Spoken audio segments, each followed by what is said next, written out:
Every famous pirate you can name died the same way. Blackbeard's head hung from a warship's rigging. Captain Kidd was hanged in chains. Bartholomew Roberts cut down by cannon fire. One pirate broke that rule, commanded more ships than all of them combined, fought 3 empires, and won. Then, she retired, kept the money, and died an old woman in her own bed. She never drew a sword. She kept books. This is how an accountant beat the sea. Canton, around the year 1800, where the Pearl River meets the sea, a second city floats on the water. Cargo junks, ferries, and moored among them, the flower boats, floating brothels. On one of them works a young woman in her mid-20s named Shi Yang. History barely bothered to write her name down. The chronicles only ever call her Zheng Yi Sao, the wife of Zheng Yi. It would regret that. In 1801, she married Zheng Yi, a pirate from a family of pirates going back to the Ming Dynasty. Why he married a woman from the flower boats? No source says. What came next carries the fingerprints of someone who understood money and discipline better than the empire did. Here's the world she married into. Thousands of Cantonese pirates were drifting home from Vietnam, where they'd just fought as hired privateers for a dynasty that had just collapsed. Out of work, they turned on each other over the same stretch of coast. And then, in July 1805, the knives went away and a contract came out. 6 fleets under 6 colored flags: red, black, white, blue, yellow, and green. Around 400 junks. Somewhere between 40 and 70,000 men, women, and children, the crews lived aboard, whole families at sea. The Red Flag Fleet, Zheng Yi's own, was, in the words of a Qing chronicler, stronger than all the others united together. 2 years later, on the 16th of November 1807, a gale caught the fleet. Zheng Yi went over the side into the dark water, dead at 42, which left a widow on a fleet of 60,000 cutthroats held together by a signature. In every other pirate story ever told, this is where the woman disappears. So how does a widow keep 60,000 cutthroats from turning on her? The Qing Chronicle records what happened instead in one dry line. His legitimate wife, Shih, took the whole crew under the sway of Pao, but so that she herself should be considered the commander of all the squadrons together. She didn't inherit the fleet, she took it. Her first decision was choosing the right face. Zhang Bao, a fisherman's son, kidnapped by her husband at 15, raised in the crew, and loved by it. She made him commander of the Red Flag, the sword the fleet could see. The empire itself understood the arrangement. Its own negotiator later reported, Zhang Bao obeyed Zheng Yi Sao's orders and consulted her on all things before acting. Then, she did something no pirate had ever done at scale. Paperwork. Every piece of plunder registered. A pirate kept 2 parts in 10. 8 parts went to the storehouse, the general fund. Steal from the fund? Death. Go ashore without leave? Your ears pierced through in front of the whole fleet. Do it again? Death.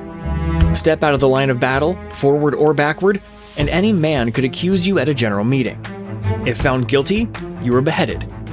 Captive women were registered, recorded by home village, given separate quarters. Force yourself on one? Death. But why would hardened pirates submit to forms on pain of death? Because the paperwork was the point. The crews nicknamed their purser the Ink and Writing Master. The most feared fleet on the South China Sea, and in the Chronicle's own words, nothing could be done without a written application. Because it scaled. Salt convoys out of Guangdong paid her $50 Spanish per 100 packs for protection.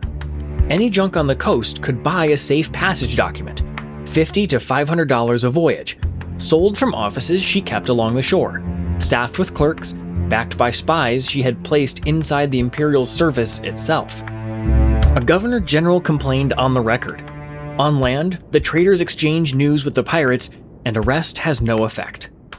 She wasn't robbing the empire anymore. She was replacing it. So, in 1808, the empire came to kill her. In September, the Brigade General Lin Guoliang sailed out from Humen with 35 ships. Zheng Bao lured him off Mazhou Island, closed the trap, and destroyed his fleet. An officer who lived through one of these battles wrote down what it was like. There was a noise which rent the sky. Every man fought in his own defense. Scarcely 100 remained together. A month later, another commander, Lin Fa, beaten. 2 months, half the province's navy gone. One Mandarin admiral about to be boarded threw a lighted match onto his own powder magazine rather than be taken. Remember what this fleet actually was. Not only cutthroats, families, wives, and children who had grown up between the guns and had never known land. In September 1809, her pirates took a 20-year-old English officer of the East India Company, Richard Glasspool, and held him for 11 weeks. He kept his eyes open. He watched the fleet storm a river town and wrote, "It was the most melancholy sight to see women in tears, clasping their infants, imploring mercy. The old and the sick were either made prisoners or most inhumanly butchered. The boat continued passing and repassing, laden with booty, and the men besmeared with blood." He watched the accounting, too. The squadron's chief paid $10 for every severed head.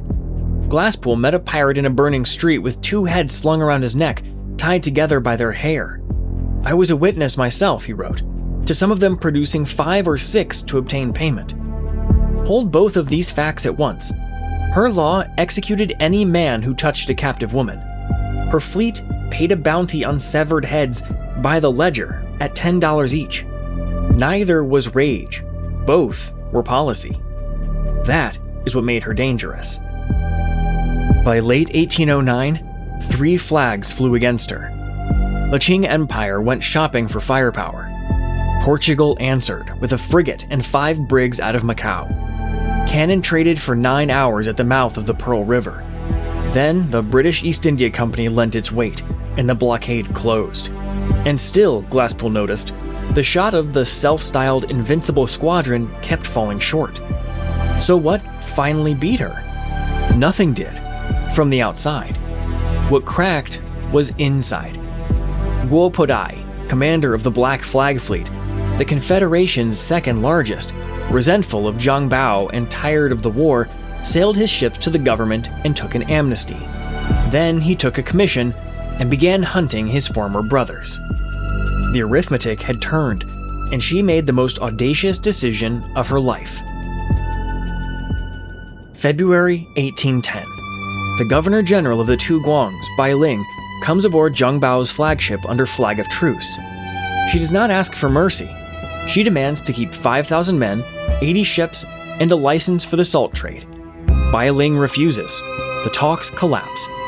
2 months of deadlock. The blockade tightens. Then, on a morning that April, at Canton, she comes ashore. 17 women and children walk with her. No soldiers, no weapons. She walks through the city to the Yamen, the Governor-General's own compound, and presents herself at the gate of the man whose navy she had burned. If he takes her, the war ends with her head in a cage over a city gate. If he bargains, she wins everything. She had done the arithmetic. She always did. He bargained. Amnesty for the whole fleet, one of the largest pirate pardons in history. The crews walked away and kept their plunder, registered, of course. Zheng Bao took an imperial commission and sailed out to destroy the remaining flags for the emperor. Pirates hunting pirates under an imperial seal. And she married him, with the empire's blessing. Then comes the ending no pirate is supposed to get. Land in Canton, a gambling house, prosperous for decades. In 1840, aged 65, she walked into an imperial court and sued a government official for embezzling 28,000 taels of her silver. The pirate queen as plaintiff. She died in 1844, in her bed, 69 years old. Blackbeard commanded 4 ships and 300 men, and 2 years after his peak, his head hung from a Royal Navy bowsprit. Every famous name on the pirate list ends the same way, because pirates don't get to retire.